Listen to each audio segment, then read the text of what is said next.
mensosialisasikan segala macam kebijakan kepada masyarakat dengan cara yang menyenangkan. Konsepnya milenial sekali. Nah, langsung saja nih kita akan membahas. Yang pertama, saya mau ke Pak Kuntoro Boga. Pak, sebelumnya nih Pak, saya mau bertanya. Ketika COVID ini, ada perubahan nggak sih seputar di kehidupan Bapak waktu saat pandemi ini? Ya, bismillahirrahmanirrahim. Assalamualaikum warahmatullahi wabarakatuh. Pak Direktur, Pak Pratikno, rekan-rekan semua yang ada di webinar maupun di YouTube, terima kasih sekali. Jadi memang kondisi COVID-19 ini sangat luar biasa merubah pola kehidupan kita, termasuk di sektor pertanian maupun dari masyarakat sendiri. Tetapi kita ingin memastikan bahwa kehidupan kita sehari-hari tetap berjalan secara normal begitu ya, meskipun dengan protokol kesehatan, meskipun dengan pendekatan yang lebih safe untuk kita pencegahan terhadap penularan dan lain sebagainya. Untuk sektor pertanian sendiri, petani kita pastikan tetap bekerja, yang pertama. Yang kedua, distribusi bahan pangan, kemudian juga konsumsi masyarakat tetap tersedia. Dan yang ketiga, di Kementerian Pertanian sendiri semuanya tetap bekerja seperti biasa, tetapi tetap dengan memperhatikan protokol kesehatan. Sendiri setiap hari masuk kantor, Mas. Tetapi masuk kantor tetap dengan menjaga protokol kesehatan. Tim di Kementerian Pertanian, Biro Humas juga tetap aktif, masuk setiap hari, tetapi juga tetap dengan jaga jarak, menggunakan hand sanitizer, kemudian juga itu menjadi standar operasional kita bekerja sehari-hari selama masa pandemi ini. Jadi meskipun ada perubahan, tapi tetap ya kita bisa bekerja seperti biasa. Gitu. Target output yang kita ingin capai tetap, tetapi cara kita bekerja agak kita rubah sedikit. Termasuk dengan media juga biasanya berkerumun, kita hindari kerumunan dan lain sebagainya. Iya, lanjut pertanyaannya, Pak. Tujuan dan sasaran kegiatan TOS atau Tani Onset itu seperti apa sih? Ya, jadi ini adalah salah satu kegiatan unggulan dari Biro Humas Sekjen Kementerian Pertanian untuk mensosialisasikan segala macam program, kemudian juga aktivitas, termasuk juga event-event khusus. Dan hari ini Pak Dirk Smafet, Mas Pratikno, dan teman-teman semua, kita ingin mensosialisasikan, tadi sudah disampaikan oleh pembawa acara, terkait dengan protokol kesehatan, kemudian juga protokol pemotongan hewan kurban. Jadi ini yang ingin bahwa kita tetap merayakan Idul Kurban dengan riang gembira, tetap melaksanakan ibadah kurban, tetapi tetap memperhatikan protokol pemotongan dan protokol kesehatan. Itu yang ingin kita sosialisasikan, dan hari ini saya lihat semua PPID merilai, kemudian juga disosialisasikan melalui TV tadi. Ada beberapa media juga hadir begitu. Lalu rencana kedepannya nih Pak, ada nggak terkait TOS itu ada rencana kedepannya seperti apa, atau apakah ada kegiatan Kementan yang terkait kurban ini untuk kedepannya? Ya, terkait dengan kurban memang setelah ini kita akan masif mensosialisasikan untuk menghindari penularan terutama, kemudian untuk menjaga kesehatan daging kurban dan masyarakat tetap tenang. Itu yang pertama. Kemudian standar-standar pemotongan dan sebagainya nanti secara teknis akan disampaikan oleh teman-teman narasumber lain, tetapi tentu akan secara masif, mudah-mudahan dibantu juga selain dari Biro Humas dan teman-teman Humas dari PKH, Dirjen PKH, juga teman-teman yang hadir pada hari ini untuk mensosialisasikan konten atau materi-materi yang kita sampaikan. Seperti itu. Ya, jadi memang harus ada kerjasama ya, tidak hanya dari pemerintah saja, tapi juga dari teman-teman media untuk mensosialisasikan tentang surat edaran ini. Ya, ya, dan nanti masyarakat bisa beberapa bahan atau disediakan dari Dirjen PKH dan Biro Humas, dan itu bisa disampaikan sebagai panduan atau standar operasional prosedur pemotongan hewan kurban maupun protokol kesehatan, seperti itu. Iya, terima kasih banyak Bapak atas jawabannya. Kita kasih tepuk tangan dulu dong untuk narasumber kita yang pertama. Jadi untuk Bapak Ibu yang ada di pelataran Gedung C dan juga Bapak Ibu yang ada di YouTube maupun di Zoom, silakan kalau ada pertanyaan untuk menulis, khususnya untuk yang ada di YouTube dan di aplikasi Zoom, bisa chat via chat box. Untuk pertanyaan nanti yang bertanya akan ada hadiahnya. Selanjutnya kita akan ke narasumber yang kedua, ada Direktur Kesehatan Masyarakat Veteriner, Bapak Dr. Hewan Syamsul Ma'arif MSI. Assalamualaikum Pak. Waalaikumsalam warahmatullahi wabarakatuh. Iya Pak, jadi saat ada pandemi nih Pak, ada nggak sih Pak kebiasaan baru di kehidupan Bapak gitu Pak? Oh ya jelas, ini aja nggak jauh-jauh dari ini kan. Ini sudah kebiasaan yang kita nggak biasa bawa beginian aja sekarang kita bawa. Mau kita percaya siapa? Gitu. Nggak ada yang bisa kita percaya, ya kita harus menjaga diri kita sendiri. Nah inilah pentingnya dengan suasana sekarang ini gitu. Apa yang kita ingin kerjakan seperti hari-hari besar ini ya kita harus membiasakan diri dengan sistem yang sudah diatur oleh pemerintah. Gitu Pak. Iya Bapak, jadi kan Dirjen PKH telah mengedarkan surat edaran terkait pelaksanaan kurban di saat pandemi. Sebenarnya apa sih Pak yang melatar belakangi dikeluarkannya surat edaran ini? Oke, sebelum surat edaran itu dikeluarkan, kita Idul Kurban ini sudah ada payung hukum khusus yang kita berikan, dan teman-teman di daerah semuanya itu pasti memahami bahwa ada Permentan kita nomor 114 tahun 2014, yaitu tentang pemotongan hewan korban. Nah, di sana sudah jelas bagaimana tata cara atau ruang lingkup apa saja yang menjadi kebiasaan teman-teman dalam rangka pelaksanaan pemotongan hewan korban itu sendiri. Baik mulai dari pemilihan hewannya, kemudian mempersiapkan tempat pemotongannya, terus kemudian proses penyembelihannya sampai kepada pendistribusian daging korbannya itu sendiri.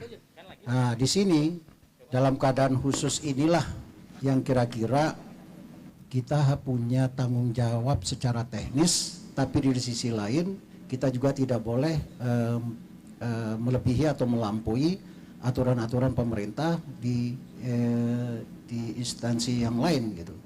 Contohnya dalam keadaan pandemi ini kita sudah istilahnya berkoordinasi dengan instansi-instansi yang terkait dengan pelaksanaan kegiatan hewan kurban, termasuk di dalamnya adalah dengan BPJPH ya, Kementerian Agama, kemudian Kementerian Kesehatan, kemudian dengan gugus tugas ya, percepatan atau pengendalian COVID ini sendiri. Di sana kita sudah meminta termasuk fatwa MUI untuk kegiatan-kegiatan yang bukan secara teknis. Kalau teknis kami sudah membuat, kita sudah mengeluarkan surat edarannya ya.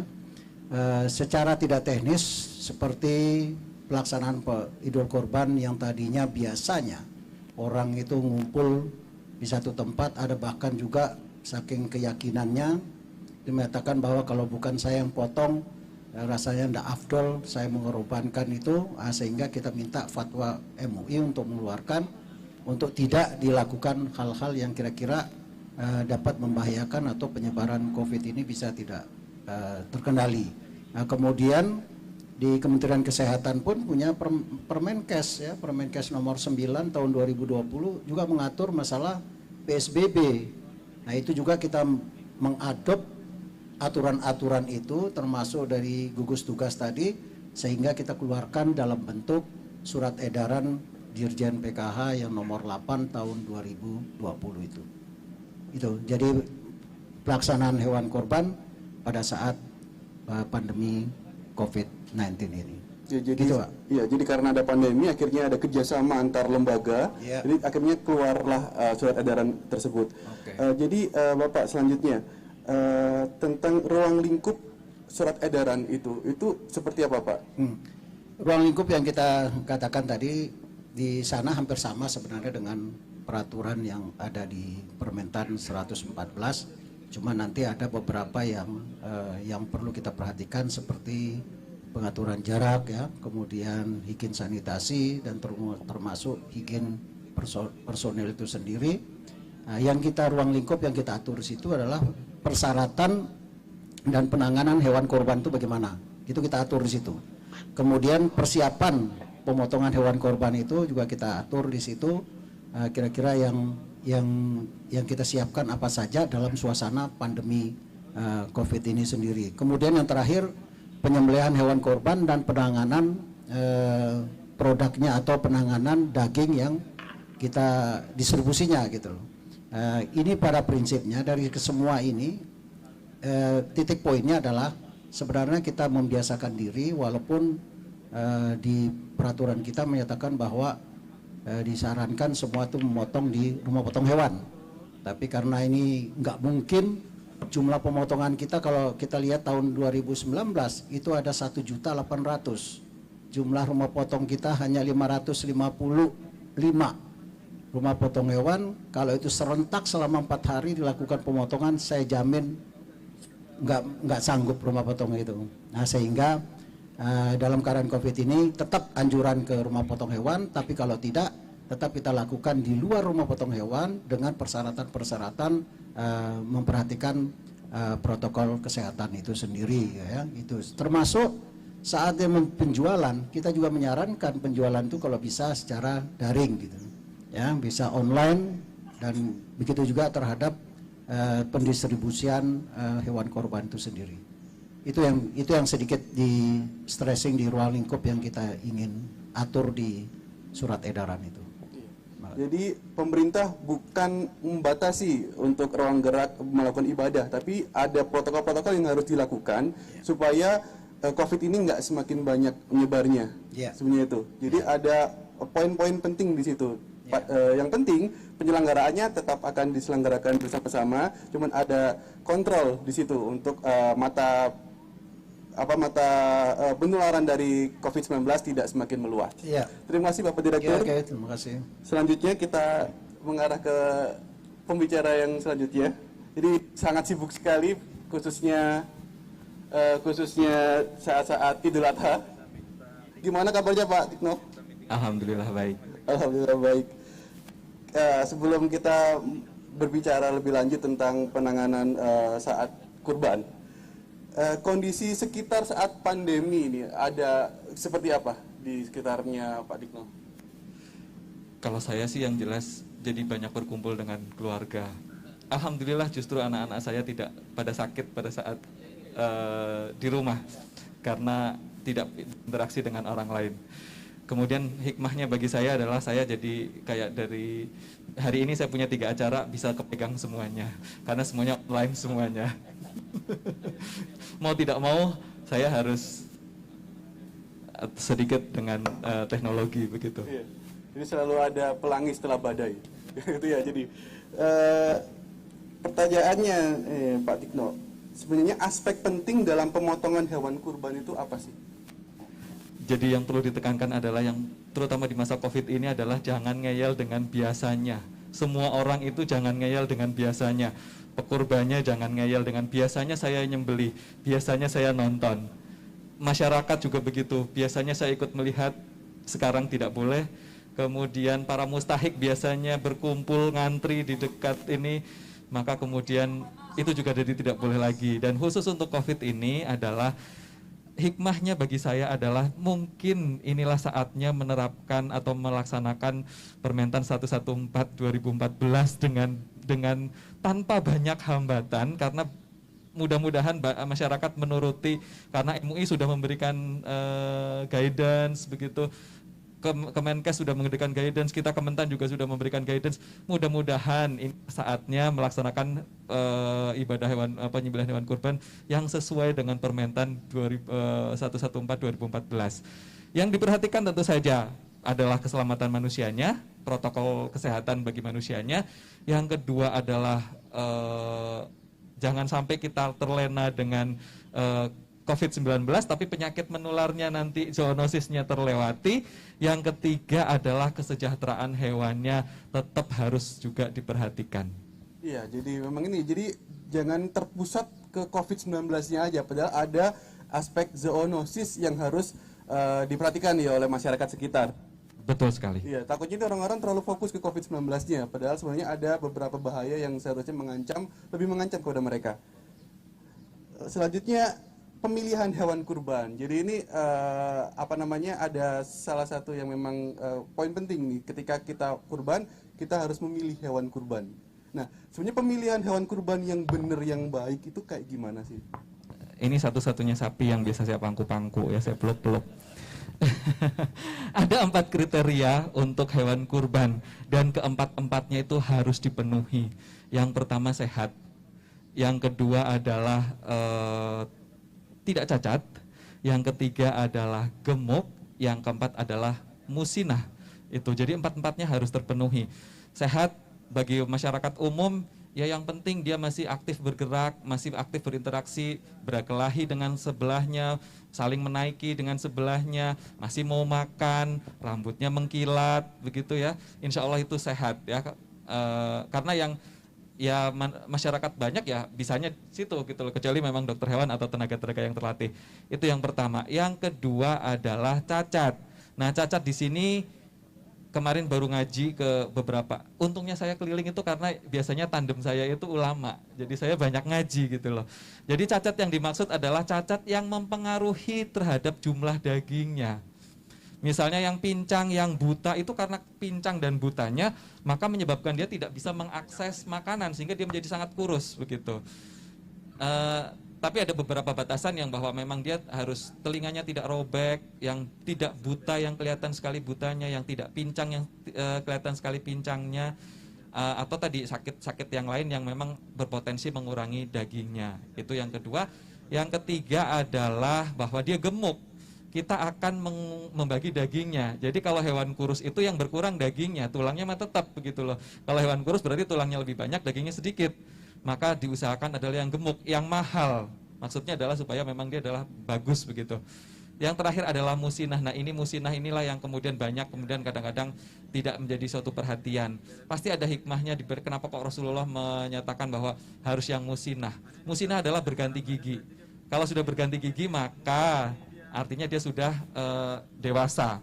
Ketika sudah dewasa, pertumbuhan badannya sudah berhenti, tulangnya sudah berhenti tumbuh, tinggal dia numpuk daging. Artinya kalau hewan sudah tua, sudah musinah, maka dagingnya akan jauh lebih banyak dibandingkan dengan yang masih muda. Kalau si mental umur 1,5 tahun, mungkin harganya 20 juta, sama sapi Bali yang umurnya 3 tahun, dagingnya akan jauh lebih banyak, karena rangkanya sapi Bali kecil, kalau sapi simental masih banyak tulangnya. Kemudian ketika sapi muda dibawa dari Jawa Tengah ke sini, itu susut bobotnya tinggi sekali, masih mudah stres. Dan yang terakhir tentu saja ini buat ngompor-ngomporin yang belum pada menikah begitu ya. Kalau sudah musinah minimal dia sudah dewasa kelamin, dia sudah pernah bereproduksi. Jadi kelestariannya tidak terancam. Jadi segerakan menikah begitu. Supaya nyinggung saya maksudnya begitu ya. Kayaknya MC-nya belum menikah, jadi kalau sudah menikah itu sudah siap dikorbankan, korban perasaan. Iya, baik. Tadi sudah memilih hewan kurban, tapi biasanya kan ada penjual yang nakal nih, Pak. Jadi biasanya ada yang giginya dicopot paksa gitu. Jadi kelihatan kalau dia sudah tanggal, itu gimana kalau gitu? Nah, itulah pentingnya bahwa musinah itu sudah tanggal dan berganti gigi. Terutama kalau sapi sih mungkin jarang ya, karena untuk buka mulut sapi kemudian dicabut giginya, diamuk duluan sama sapinya. Tetapi kambing memang beberapa ada pedagang yang curang begitu. Ya intinya kita jangan, toh juga kehilangan gigi itu termasuk yang dilarang. Yang kehilangan giginya itu termasuk cacat yang dimakruhkan. Jadi kalau bisa jangan yang ompong. Jadi kalaupun ompong itu dia sudah mulai tumbuh akar giginya udah kelihatan gitu loh. Atau memang sudah benar-benar berganti yang sudah musinah tadi. Oke, jadi bisa dilihat ada triknya ya, seperti betul. itu. Selanjutnya setelah kita memilih hewan kurban, kita butuhkan sarana pemotongannya. Itu sebenarnya sarana pemotongan yang baik, itu seperti apa? Kalau sarana pemotongan yang baik, tadi kan memang biasanya kita hanya memotong di hari H saja, sehingga kemudian bertumpuk-tumpuk, maupun mau di rumah potong, mau di masjid, itu semuanya dikonsentrasikan di hari H. Padahal kita sebetulnya udah dikasih kemudahan tapi tidak pernah kita pakai gitu loh. Jadi saatnya kita memanfaatkan kemudahan itu, bantuan gitu ya. bahwa bisa dipakai 4 hari itu. Jadi kalaupun RPH itu bisa 1 kali 4 jadinya 4 begitu loh. Jadi dibandingkan dengan 4 kali dijadikan satu hari begitu loh. Yang tentu aspek penyembelihan itu ada 3. Yang pertama adalah lingkungannya, yang kedua adalah kompetensi personalnya, yang ketiga adalah alat yang digunakan. Nah, kalau di RPH tentu saja fasilitasnya ya relatif lebih baik dibandingkan dengan di masjid, itu yang pertama. Kalau di RPH tentu saja orang-orangnya juga lebih kompeten dibandingkan dengan orang-orang yang di masjid-masjid yang pekerjanya setahun sekali. Nah, kalau di RPH juga peralatannya lebih mendukung sehingga diharapkan lebih baik. Tapi kemudian intinya sih kita memanfaatkan apa yang ada, misalnya pisau ya memang harus tajam, ada spesifikasinya, nanti kalau perlu saya kan spesifikasinya seperti apa. Kemudian tempat penyembelihan juga misalnya tidak terlihat oleh hewan yang lain, ditutupnya pakai apa, manfaatkan apa yang ada. Ada bekas kan pakai terpal, ada silahkan pakai bekas spanduk. Intinya sih adalah memanfaatkan apa yang ada, punya niatan untuk memperbaiki proses begitu. Mungkin bisa ditunjukkan tentang tadi pisau yang baik seperti apa, terus kita bisa menggunakan pisau itu ada macam. Kita harus menggunakan pisau. Bapak nggak usah takut, Pak. Sesuai dengan spesifikasinya. Loh, Saya ini berdasarkan pengalaman. Saya bukan praktisi, tetapi saya sering melihat berbagai macam yang modern tradisional. Misalnya pisau pembelihan itu 3. Saya punya 3. Saya punya 3 pisau sembelihan. Ada yang impor, ada yang lokal. Ya. Pisau ini cocok untuk sapi, memang untuk sapi, dan ini untuk gaya dorong. okay. Yang begini. Yang ditempel di leher adalah bagian ujungnya. Saya bisa bantu. Begini. Ini. Pisau yang ini cocok untuk gaya tarik. Yang begini. Kerekam kan? Kena ya? Ini yang gaya dorong. Saya pegangin aja ini. Atau mic-nya aja. Ini yang gaya Leher saya aja. Ini yang gaya dorong. Jadi kalau gaya dorong itu lehernya harus diganjel dulu. Karena kalau enggak ujung pisaunya mentok. Yang nempel di leher adalah ujung pisaunya. Kemudian untuk gaya tarik, ini untuk gaya tarik. Ini kekuatan lebih full karena kekuatan ada di lengan atas saya. Ini yang nempel adalah pangkal pisau. Pisau bisa diselipkan di bawah leher, kita bisa tarik. Sekali sayat bisa. Kalau dari ukurannya, ini 2 cocok untuk sapi, ini cocok untuk kambing dan domba. Ini adalah pisau sembelihan. Nah ini adalah pisau untuk skinning, untuk menguliti, bentuknya berbeda karena supaya dia kulitnya tidak rusak. Yang ini adalah pisau untuk boning atau untuk memisahkan daging dari tulang atau memisahkan persendian. Jadi memisahkan kaki, memisahkan kepala itu cukup dengan pisau ini. Tidak perlu pakai kapak, ya. Jadi hemat tenaga juga hemat waktu, lebih cepat pakai ini. Jadi gunakan alat sesuai dengan spesifikasinya. Tidak semuanya harus pisau yang bermerek. Saya menemukan satu pisau yang cukup bagus buatan lokal ini dari Jawa Timur. Tapi saya nggak berani ngomong merek di sini. Nanti dikira di endorse. Kemudian merobohkan kalau di RPH punya fasilitas. Kalau di masjid-masjid menggunakan tali temali. Tali temali saya menyarankan tali yang seperti ini, bukan tali nilon. Kalau tali ini dia lebih mengikat, lebih menggigit ke badannya sapi. Itu yang pertama. Kemudian pada saat merobohkan itu atau penyembelihan, mungkin ini sedikit khusus karena protokol kesehatan hampir tidak bisa dijalankan di situ. Masa mau ngerobohin sapi harus jaraknya 1 meter, itu kan nggak mungkin. Nah, untuk orang-orang yang bekerja di tempat penyembelihan ini, maka APD-nya yang dimaksimalkan. Artinya apa? Mungkin bisa jadi maskernya double, atau dia pakai kacamata Google atau kacamata renang yang kalau pakai face shield kayak gini justru malah agak sedikit ribet karena begitu sapinya berontak dia jatuh gitu. Jadi kacamata yang memang nempel ke mata begitu sehingga tidak mengurangi mobilitasnya. Dan satu prinsip pakai APD yang mungkin Bapak Ibu, ini untuk semuanya, tidak hanya untuk di penyembelihan. Prinsip APD adalah mengurangi kenyamanan, meningkatkan keamanan. Jadi jangan mengeluh, ngap pakai masker gitu. Memang begitu prinsipnya, mengurangi kenyamanan, meningkatkan keamanan. Kemudian satu lagi, bahwa katanya merobohkan sapi perlu banyak sekali orang. Ternyata tidak juga tuh. Dengan merobohkan dengan teknik tertentu bisa kita hanya sekitar 3-4 orang selesai. Tapi juga tidak bisa disamaratakan antara sapi, semua sapi bisa dirobohkan dengan barle atau rope, itu tidak bisa. Ketika kita menemukan sapi yang galak, sapi yang ini, ya robohkan dengan cara apapun, yang penting adalah keselamatan manusianya yang utama, tetapi kita tahu bahwa itu menyakiti, maka lakukanlah dengan segera, jangan kebanyakan ritual. Dan ketika sapinya sudah roboh, sebetulnya nggak perlu kita sering melihat orang pada ditindih-tindih, ditarik kakinya, macam-macam. Itu karena kita tidak kembali ke tuntunan Rasulullah. Rasulullah itu menyembelih dengan menekan bahunya. Karena saya dosen anatomi, jadi saya belajarnya anatomi. Ini kayak lagi kuliah anatomi ya. Ternyata di sini Rasulullah kan nggak belajar anatomi, tetapi beliau tahu bahwa ketika nyembelih itu kaki kanannya menekan sini, bahunya si sapi ditekan. Dan ternyata ketika saya belajar, disinilah ada satu-satunya otot badan, musculus trapezius, itu adalah satu-satunya otot yang langsung disarafi dari otak. Namanya sarafnya spinal accessorius ramus dorsal.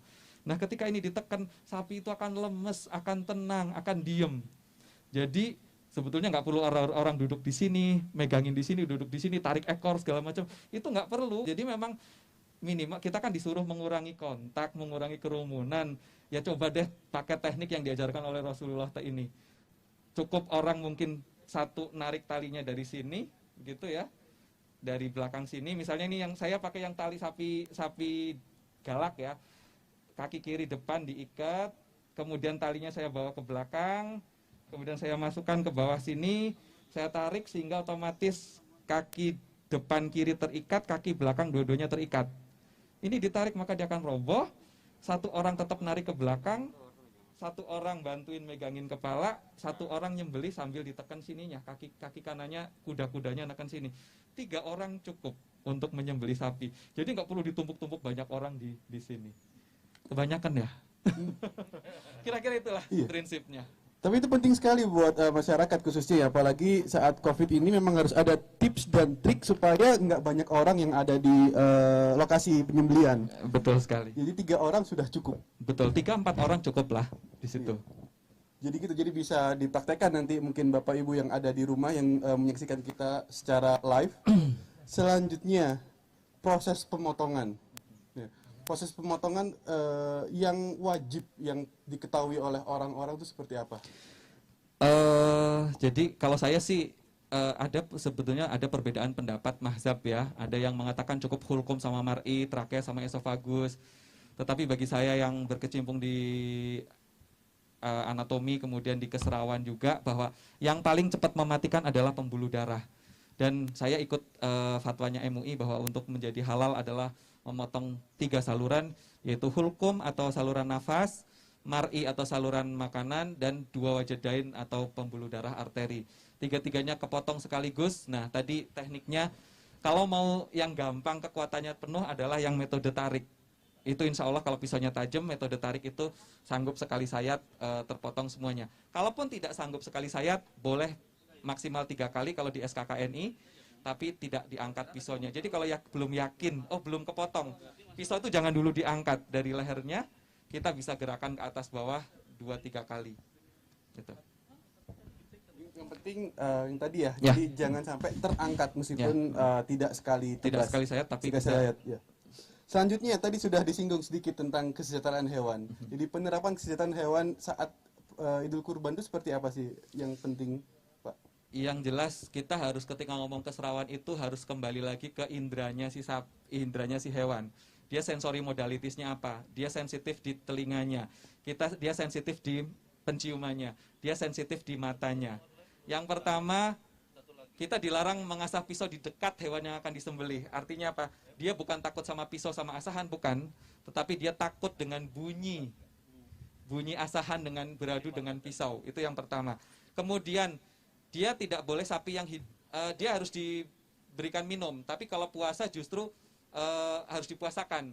Ini mungkin kelihatannya loh, kok katanya harus bebas dari rasa lapar dan haus. Tetapi kita keserawan itu tidak yang A adalah A, B adalah B. Kita harus menimbang mudorotnya dan manfaatnya apa. Nggak boleh kita, harus semuanya terpenuhi. Hewan di luar sana juga tidak semuanya, 5 freedom itu terpenuhi semuanya. Dipuasakan maksudnya adalah supaya dia lebih tenang, yang pertama. Yang kedua adalah supaya isi perutnya tidak terlalu banyak, jadi tidak mencemari dagingnya, itu yang pertama. Kemudian kita harus menutup lokasi penyembelihan, tadi memanfaatkan apa yang ada, terpal atau gorden atau spanduk, supaya yang lain yang hidup tidak melihat yang sedang disembelih.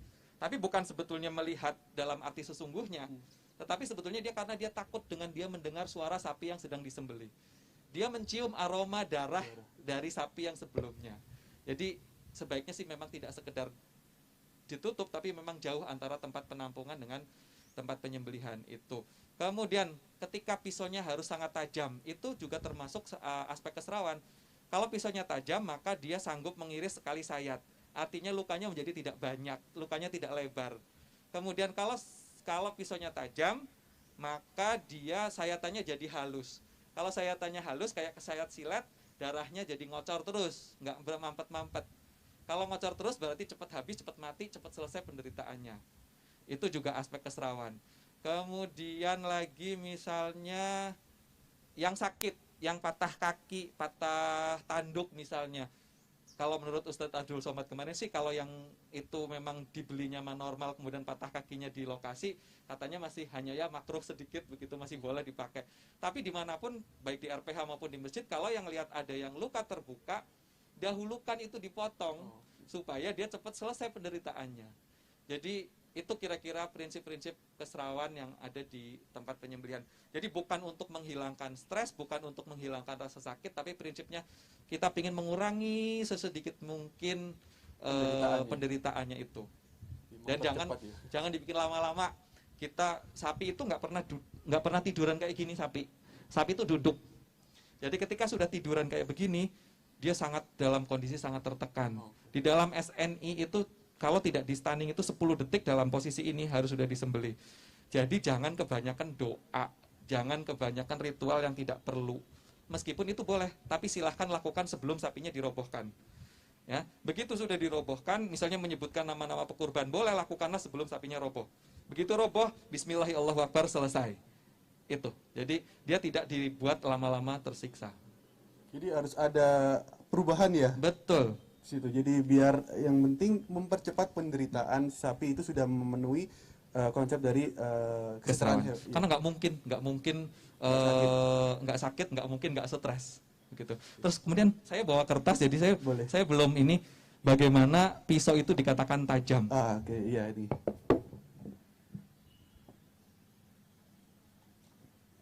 Saya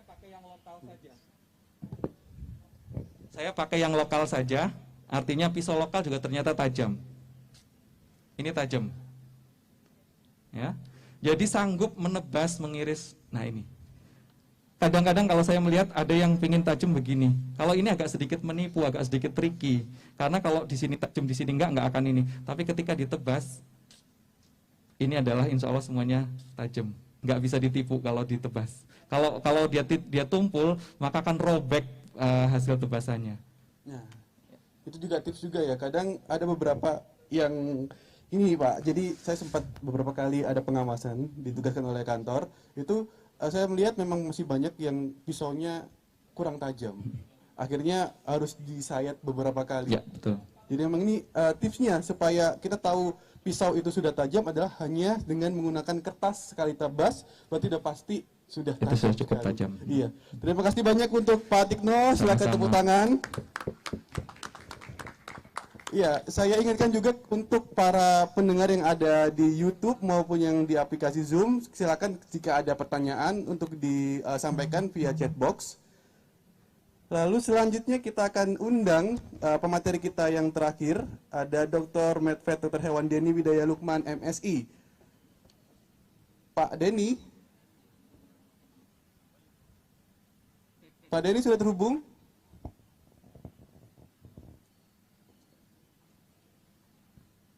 Masih di mute. Unmute.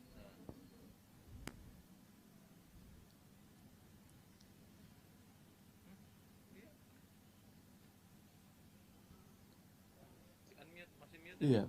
Pak Denny? Unmute. Nah, masih di mute itu. Oke. Iya. Pak Denny sudah terhubung? Suaranya belum keluar, mungkin bisa di... Oke. Masih di mute itu, Pak.